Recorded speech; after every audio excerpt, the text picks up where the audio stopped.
Jatuh ke dasar. Pagi berikutnya, langit di atas desa kecil itu kelabu seperti kain kafan.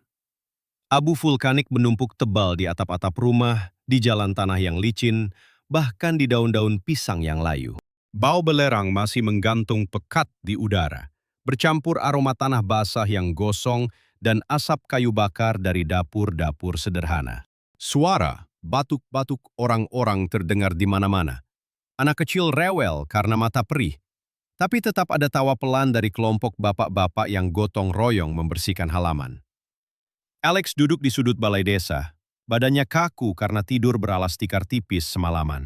Pakaiannya kotor berabu, rambut acak-acakan, dan untuk pertama kalinya ia merasa kecil.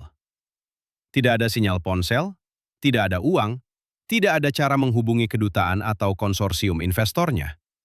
Paspornya masih aman di saku, tapi apa gunanya tanpa transportasi? Seorang bapak parubaya mendekatinya, membawa semangkuk nasi gudeg hangat dalam daun pisang. Aromanya menguar kuat, nangka manis yang dimasak lama, santan gurih, sambal krecek pedas yang menggigit lidah. Makan dulu, Mas Alex, dari rumah saya. Ibu masak pagi-pagi tadi. Alex menatap semangkuk itu ragu. Makanan ini dibuat di tengah bencana, dengan abu di mana-mana. Tapi perutnya keroncongan keras mengkhianatinya. Ia menerima dengan anggukan kaku. Terima kasih. Bapak itu tersenyum lebar, giginya kuning karena sirih. Saya Pak Tari, Mas. Rumah saya dekat sini, jualan bakpia sama ibu. Kalau Mas mau, ikut ke rumah aja. Di balai ini dingin malam nanti, abu makin tebal. Alex hampir menolak. Ia terbiasa hotel bintang 5, kamar dengan AC dan shower panas. Tapi di luar, angin berhembus kencang lagi, membawa dentuman jauh dari Merapi yang masih marah. Ia mengangguk pelan. Baiklah, tapi hanya sementara. Rumah Pak Tari sederhana saja. Atap genteng tanah liat yang sudah ditutupi terpal plastik untuk menahan abu, dinding bata ekspos, halaman kecil dengan pohon pisang dan kandang ayam. Di dalam, aroma bakpia panggang mengguar dari dapur belakang. Manisnya kacang hijau, keju yang meleleh, coklat yang pekat. Ibu Tari, wanita gemuk dengan kain jarik dan kebaya sederhana, menyambut dengan senyum hangat, seolah tamu tak diundang adalah hal biasa. Masuk, Mas. Duduk dulu. Mandi ya. Airnya dari sumur masih jernih kok. Ia menunjukkan kamar mandi belakang, ember plastik penuh air dingin dan gayung. Alex mandi dengan cepat. Air dingin menusuk kulitnya seperti jarum es. Tidak ada air panas, tidak ada sabun hotel mewah. Ini primitif. Tapi saat keluar, ia merasa sedikit lebih segar. Mereka menyediakan baju ganti, kaos oblong polos dan sarung untuk pria. Makan malam disajikan di lantai beralas tikar pandan. Menu sederhana, nasi gudeg lagi, tempe goreng, sambal, dan teh manis hangat dalam gelas seng. Anak-anak mereka, 2 orang, cowok dan cewek remaja, memandang Alex dengan mata penasaran tapi sopan. Mas dari Amerika ya? Kok bisa ke sini pas Merapi meletus? Alex menjawab singkat, suaranya datar. Saya arsitek. Datang untuk Borobudur. Ia makan pelan. Rasa pedas sambal membuat lidahnya terbakar. Manis gudeg menyeimbangkan dengan lembut. Enak. Terlalu enak untuk makanan darurat seperti ini. Tapi sepanjang malam ia gelisah. Suara Merapi masih bergema jauh. Gemuruh rendah seperti perut bumi yang lapar. Abu terus turun, membuat atap berderit. Pak Tari dan keluarganya tetap tenang. Ibu menyanyi pelan lagu Jawa sambil menjahit, anak-anak belajar dengan lampu teplok, bapak mengobrol dengan tetangga yang datang gotong royong membersihkan selokan.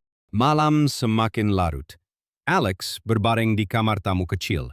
Hanya tikar dan bantal guling. Ia mendengar obrolan mereka di ruang depan. Kasihan Mas Alex itu, Bu. Pasti kaget banget. Iya, Pak. Tapi sabar ya. Kita bantu aja sebisa mungkin. Gotong royong kan gitu. Alex menggertakkan gigi di kegelapan. Kasihan? Mereka yang kasihan, hidup di rumah seperti ini, dekat gunung berapi yang bisa meledak kapan saja. Tidak ada rencana evakuasi, tidak ada asuransi, tidak ada kemajuan. Dan mereka masih sempat membantu orang asing seperti saya, bodoh sekali.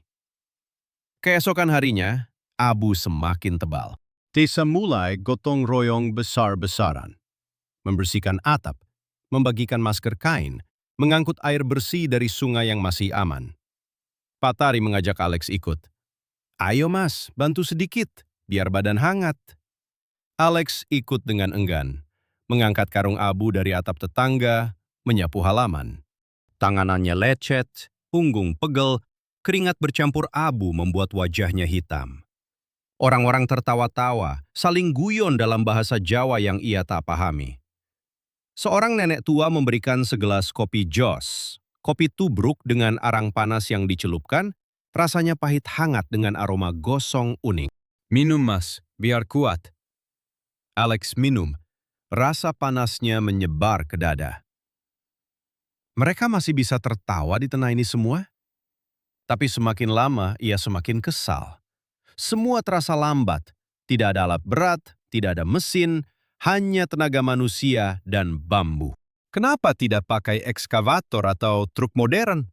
Gumamnya pada Pak Tari saat istirahat. Pak Tari hanya tersenyum. Ada sih mas, tapi dari pemerintah belum datang. Kita mulai dulu aja. Sabar, nanti juga beres. Ikhlas saja. Kata itu lagi, sabar, ikhlas. Alex merasa darahnya mendidih. Ini bukan sabar, ini pasrah. Mereka menyerah pada nasib, bukan melawannya. Sore itu saat gotong royong selesai, mereka duduk bersama di teras. Anak Pak Tari memainkan gamelan kecil.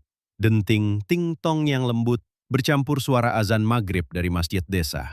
Bau bakpia panggang lagi menguar, ibu membagikan ke tetangga yang lewat.